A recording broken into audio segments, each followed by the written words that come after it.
so this one, yeah. So see, if we're up in this position and I'm here, by the time he's got his hand to there, he's just about got his sword out, and I'm pretty much going to be toast already.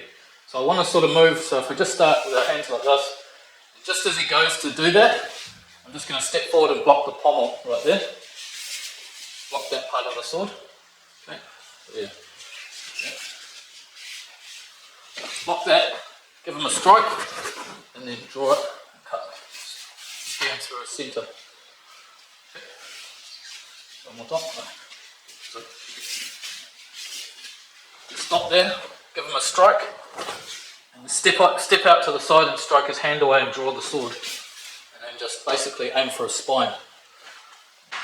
So yeah, so this one, yep, so he's going like that, striking, and I'm going to strike that out of the way, and then step out to the side and take his hand as well, like this, in the crease, and then basically you're making a triangle between the elbow and the sword case there.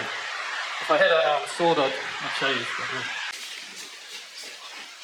Okay, so he's going for a sword to draw it, and he tries to hit my hand off, or I try and hit his. Yep, so if he does that, I'm close. Okay. Yep. Step out here, pull the thumb off like this, and then bring that hand up underneath there. And you kind of want to get your foot in front. And if you can, walk in front of them. Like this, just trap them from being able to sort of step around it and out of it. Yeah, so there, and then so this.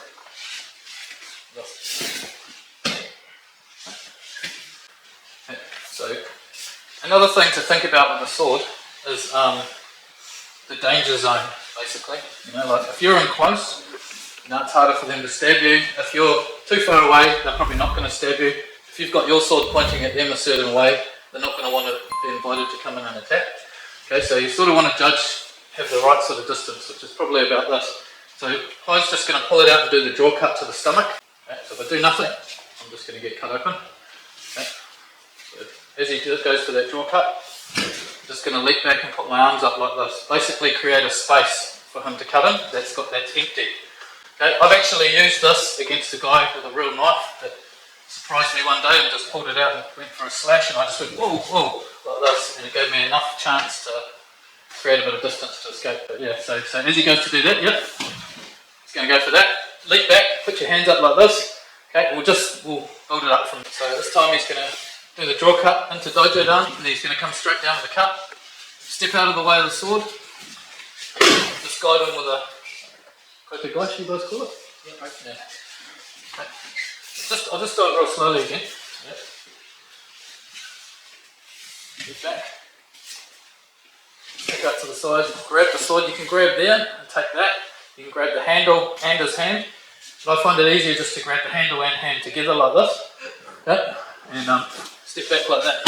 If he doesn't ukemi from it, so yeah, do it again. Just do it real slow though. Without the ukemi. 1, 2. If he doesn't ukemi from it, he'll land on the blade like this. So yeah. Yep. I'm going to disrupt his elbow like that, strike him with a boshiken into the ribs, and then a front kick, and then get a bit of distance. Yeah. Like that. Yeah. Like that. Okay, so yeah. So there, we want that. We want to really go in first and disrupt his ability to cut down, and expose those ribs like that. And there to that. So yeah. So this time he's in dojo dan again. He's going to cut down. If I don't move, he's going to split my skull open. Another thing too is that you don't always necessarily need to aim for the skull. If there's another guy with a sword, you can aim for their wrists as well. But yeah, so he's just starting in dojo dan. He's going to cut down, step to the side here, deliver a urashuto like this, and then pull the sword out and cut him with it. And generally, if it's got a suba, so yeah, if it's got a suba, you're putting your fingers behind it like that and yanking it out. That is going to distract him from that. Okay, and then once you've got it, bring your other hand back to it, and then come in and cut. However, okay. 1, 2, 3. And just cut it. You can cut them with that grip, you can use that grip, whatever you want. Just move to the side, like we did with the wrist lock one. Give a strike with a reverse knife hand strike, or a shuto, to the jinshu. So the point just below the nose and above the top lip, right in there.